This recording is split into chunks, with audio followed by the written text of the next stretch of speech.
Competition before? One or two. Right. What's that talent? I can drink a really big Red Bull in under 9 seconds. Ooh, wow. Get through 2 cans of Coke in under 18. Wow, but you're really active after that, aren't you? Hey, watch your heart, mate. Watch your heart. That's what I say. And who have we got here? Declan. Declan. I've got to ask you the same question, Declan, because we want to know, whether you are competitive or not. Have you ever entered a competition like this before? Entered several.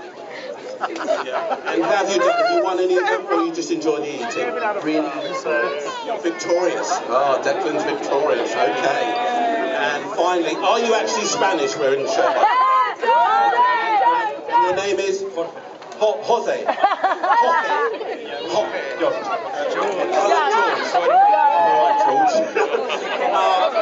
And you like to eat food like this, mince pie? Do you have mince pies in Spain? You have your little custard. Okay, we won't go into that. We won't get all culinary on you. Okay, I'm going to pass you back to our man over here. It's all right. You keep hold of that one. I've got another one. You got another one? Yeah.